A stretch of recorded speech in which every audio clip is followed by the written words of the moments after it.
If we look at the modern distributed systems, modern products, modern applications which are being run today in the way we do things today, there are different layers of your solution that's running at a time, different components of your solution. Now imagine that you don't have a proper observability setup in your system.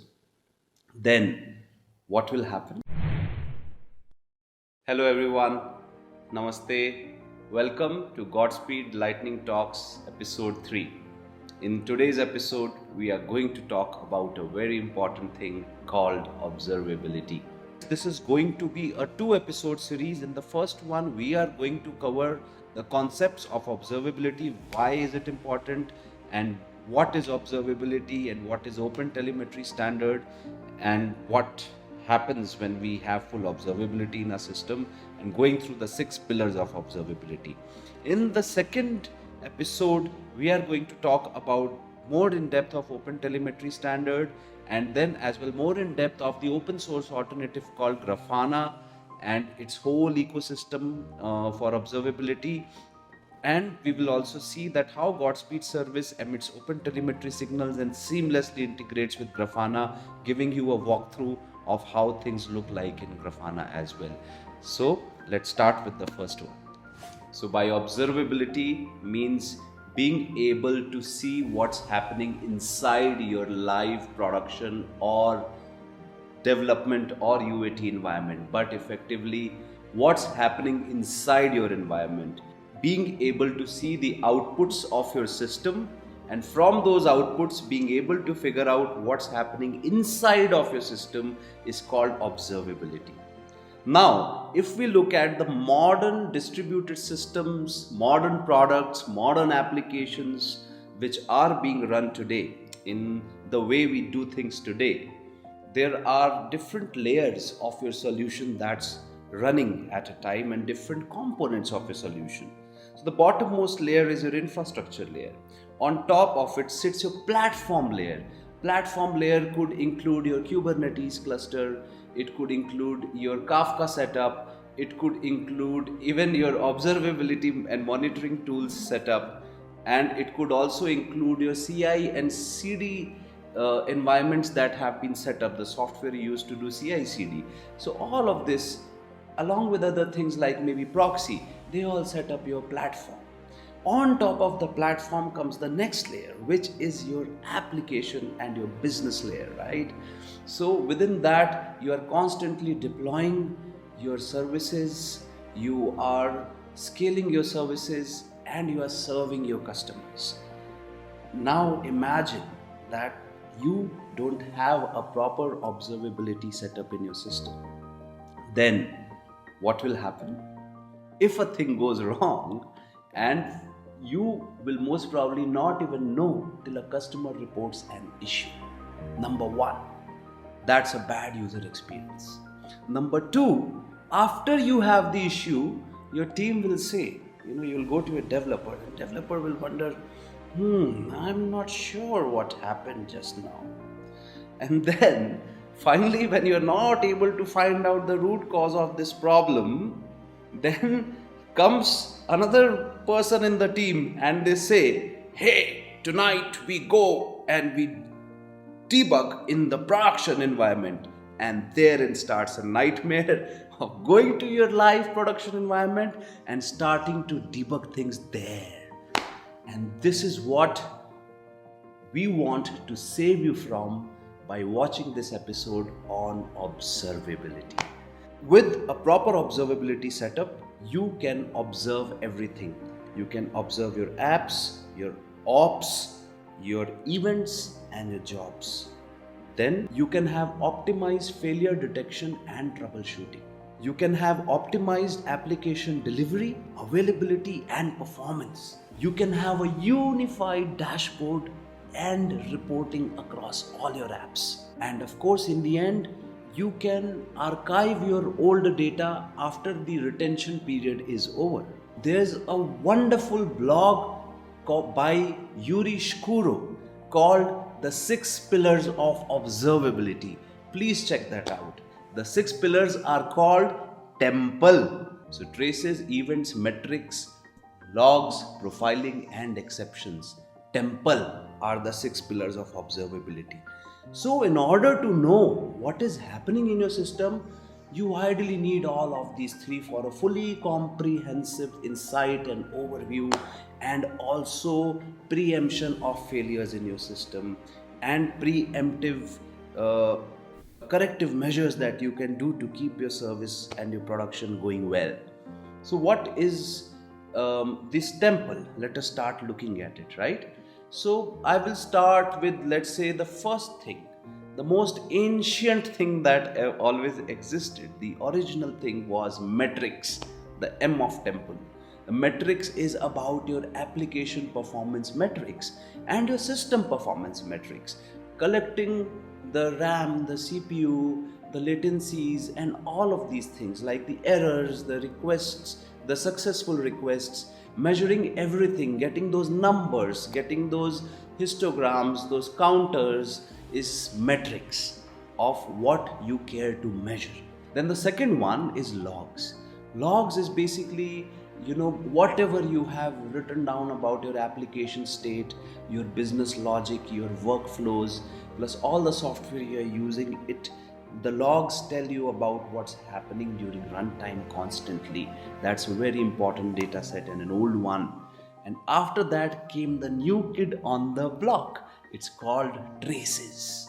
Especially with the modern distributed system, serverless architecture, microservices architecture, event-driven architecture, what became very important is to trace a request in your microservices architecture. So let's say a customer hits your API. Now that request is actually going through 15 microservices. These 15 microservices are calling data stores, they are calling other APIs, and they're talking to each other. And finally, the customer gets the response from the API. What happened in the journey of this API call? You trace the journey. You are finding out in every microservice what happened. You can further break down the microservice and you can see all of them all together. For example, you can find out if an error happened, where exactly did it happen. It happened in the third microservice in the database call. So you can figure out exact points of your error using traces. Number two, you can correlate your traces with your logs. That means this database call went wrong, so there will be logs. You click on it. Your observability tool should allow you to click on that point in the trace and see all the logs of that event when it happened, that particular error. Isn't it so amazing to zero in on exact logs of that event you want to trace, right? Number two, apart from error finding out, debugging, traces also help us in finding latencies of your service requests. So which part of my request took how much time, and you can find out the low performance areas of your solution as well.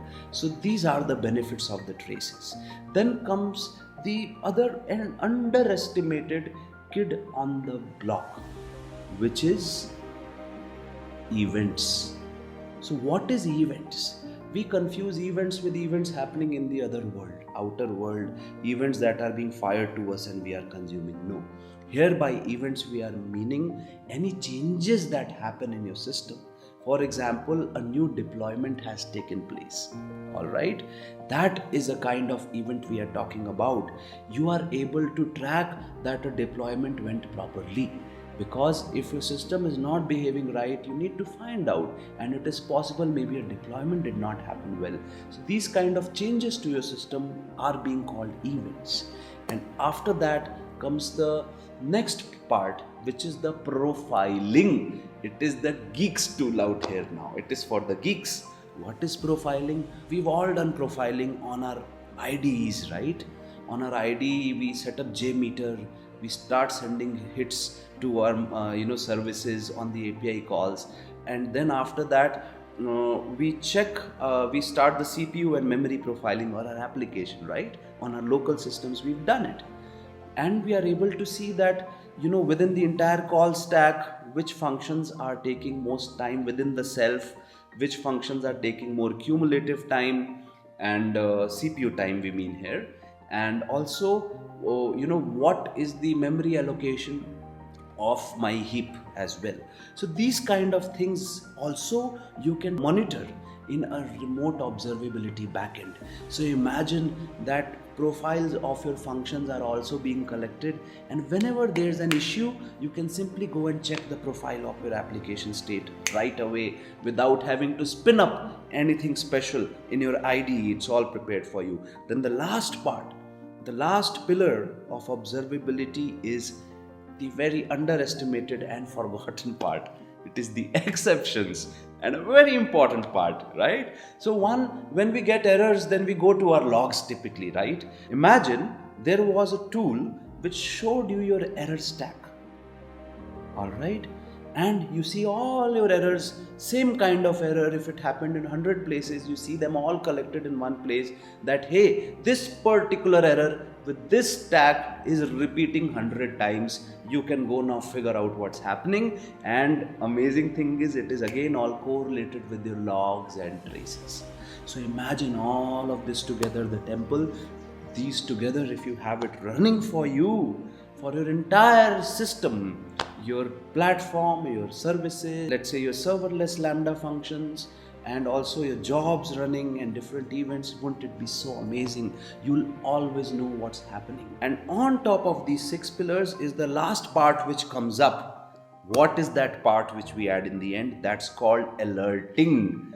With alerting, your team can actually know issues before they occur. You can actually find out events that are about to happen, like a particular pod is about to go out of memory, like you are suddenly getting a spike in scale and the infra you have allocated for your application is about to be exhausted. You still have time to go and add more infra. This is the kind of power that alerting gives you. Preemption, preemptive checks and measures you can bring in a system. Now, for some reason, imagine that you couldn't find a particular error in advance. Now the exception has happened. Do you want to wait till your user comes and reports the error? Or would you like that it comes on your pager, on your WhatsApp, on your email? And there's also an escalation of errors. For example, this is a high severity error that happened, but my developer team has not been able to respond. Then it should go and get escalated to a manager within half an hour. You can set up your SLAs of your system in your alerting tool as well. So depending on SLAs, it will start escalating that there is an error. You do not need those crazy phone calls to tell each other, hey, something got screwed up really bad. Now, once all of this in place, you have a very powerful system. So, my friends, next let's come to the open source observability stack that modern companies can use. But before we come to that, let's come to one very wonderful standard that has been proposed by CNCF, the Cloud Native Computing Foundation, in recent days, and that is called Open Telemetry. What is telemetry? Telemetry is all this data across the 6 pillars that you are capturing. It is called telemetry. Alright. Now, Open Telemetry is a standard which has given the schema of how your log should look like, how your trace should look like, how your metrics should be collected. Now, with this standard, imagine that all your observability tools are following this standard. They are today. All modern tools support Open Telemetry protocol. Alright.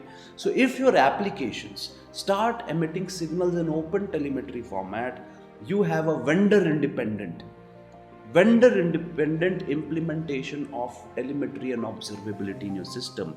You can patch in Grafana, the open source solution. You could use Datadog, you could use Splunk, or you could use any other software which basically supports open telemetry. And all of them, like I said, do support OpenTelemetry. So now we will talk about a system where you have OpenTelemetry set up, okay, and then we will also talk about an open source observability backend which can be your own self-hosted backend, very cost effective within your premises so that your data is secured and you also keep your costs in check. While there are amazing tools out there like Datadog and Splunk, but their costs can really spiral up. And also for some companies, especially fintech companies, it is important to keep your data within your premises, right? That's where you would like to consider something like Grafana Stack, which is a wonderful stack by this company.